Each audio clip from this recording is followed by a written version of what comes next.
Maju. Perkenalkan kami dari kelompok 4, nama saya Rian Rana, nama saya Devian Pratidi, nama saya Putri Aprilia Wulandari, Nama saya Harwawan Firmanda. Nama saya dan di video kali ini kami akan melakukan praktikum eksperimen korosi pada paku besi. Selamat menyaksikan.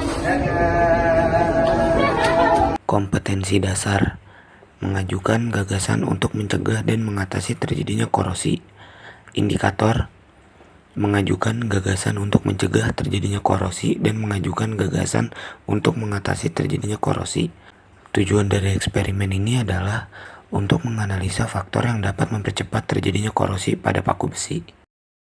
لقد أرسلنا رسولنا بالبينات وأنزلنا معهم الكتاب والميزان ليقوم الناس بالقسط وأنزلنا حديدا فيها بأس شديد ونفع للناس وليعلم الله من ينصره ورسله بالغيب إن الله قوي عزيز. Sadaqallahul azim.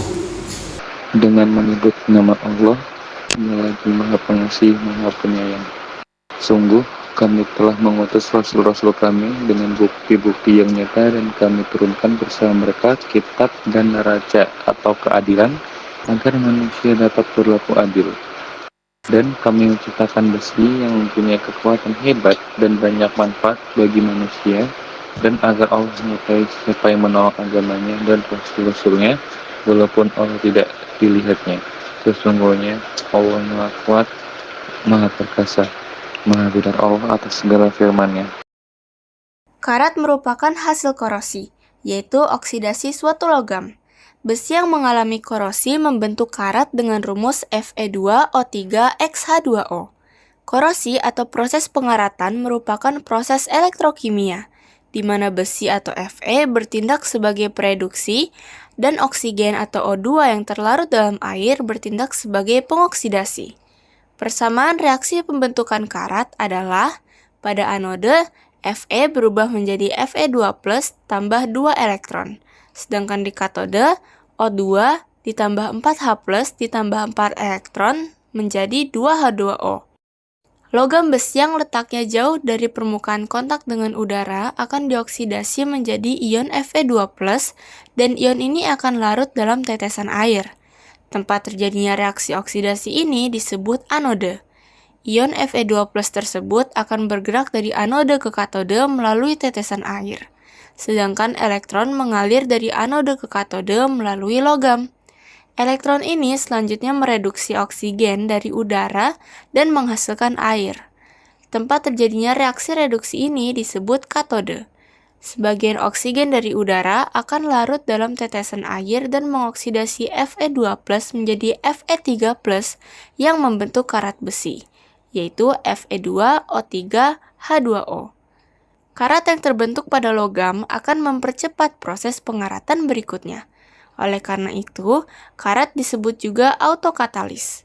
Selain itu, proses korosi dipengaruhi oleh beberapa faktor nih, seperti air dan kelembapan udara, elektrolit, permukaan logam yang tidak rata, kadar pH, suhu lingkungan, dan kontaminan seperti zat kimia atau polutan atmosfer. Hipotesa 1. Paku yang direndam dalam air mentah akan mengalami korosi dalam bentuk karat pada permukaan besi karena adanya oksigen dan mineral terlarut dalam air. 2. Paku yang direndam dalam air matang akan mengalami korosi lebih lambat dibandingkan air mentah karena kandungan oksigen yang lebih sedikit akibat proses pemanasan.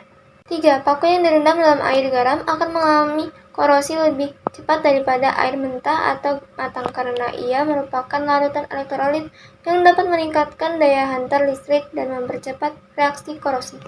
4. Paku yang direndam dalam air sabun deterjen akan mengalami korosi yang lebih lambat atau bahkan terlambat karena memiliki sifat basa.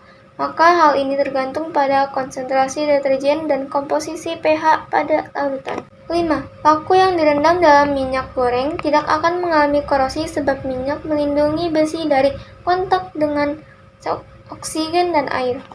6. Paku yang direndam dalam cuka akan mengalami korosi dengan cepat karena sifat asam cuka mempercepat laju reaksi korosi. 7. Paku yang dibiarkan di udara akan mengalami korosi yang sangat lambat karena reaksi oksidasi pada besi memerlukan air sebagai media. Alat dan bahan: 7 gelas air mineral, 7 buah karet gelang, 7 buah plastik, setengah kilogram, 7 buah paku besi panjang, 2 buah sendok, dan 3/4 gelas air mentah, 3/4 gelas air matang, 3/4 gelas minyak goreng, 3/4 gelas cuka, 3/4 gelas air sabun deterjen, 3/4 gelas air garam. Siapkan 7 gelas plastik dan masing-masing diberi label. Kagak sih, orang mau ngaca juga.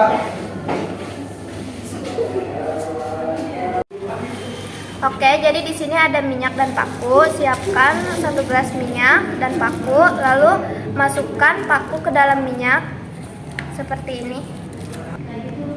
Lalu tutup dengan plastik.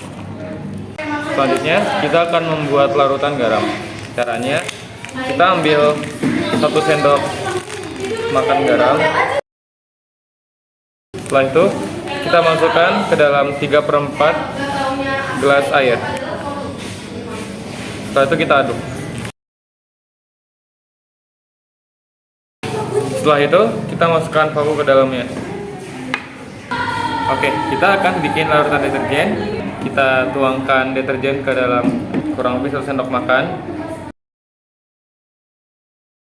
Kita tumpahkan ke dalam air yang kurang lebih 3/4 cup.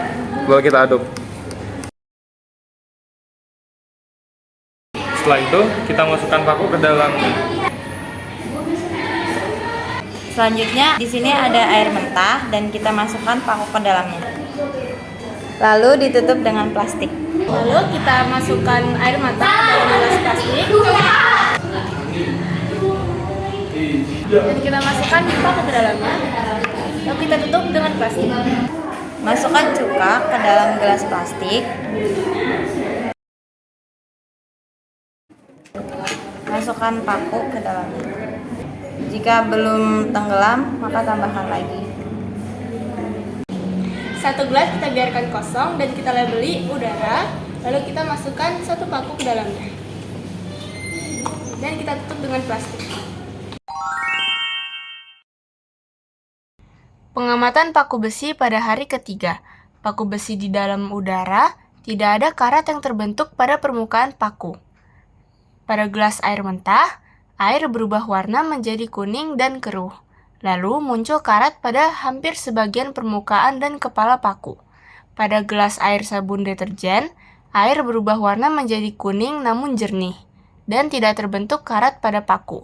Pada gelas air garam, air mengeruh dan berubah warna menjadi kuning, dan sebagian permukaan paku tertutup oleh karat. Pada gelas berisi minyak goreng, tidak terbentuk karat pada paku.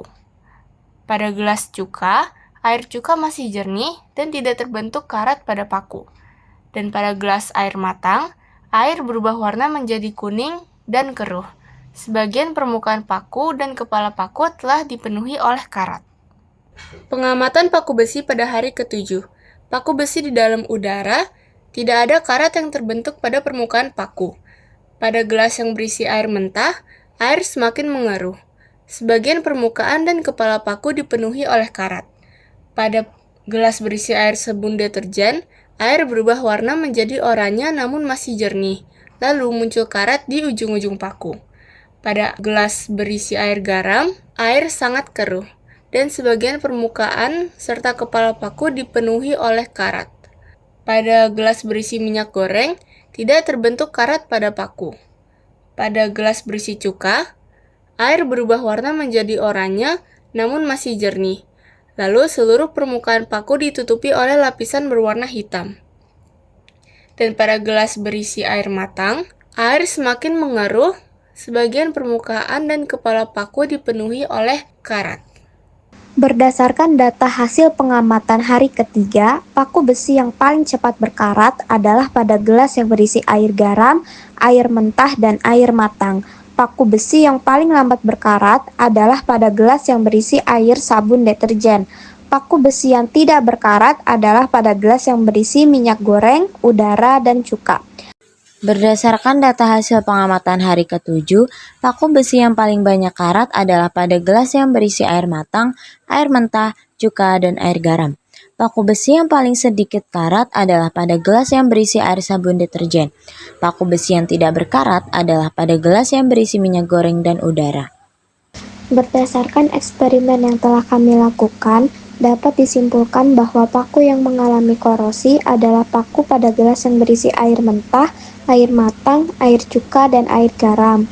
Hal ini menunjukkan bahwa air dan oksigen akan memberikan efek yang lebih signifikan. Larutan elektrolit seperti air garam juga mempercepat reaksi korosi karena elektrolit dapat meningkatkan daya hantar listrik. Dan larutan yang bersifat asam terbukti mempercepat laju korosi pada paku besi. Yang mengalami sedikit korosi adalah paku pada gelas yang berisi air sabun deterjen. Air sabun deterjen yang bersifat basa terbukti memperlambat laju korosi pada paku besi. Sedangkan yang tidak mengalami korosi adalah paku pada gelas yang berisi minyak goreng dan udara.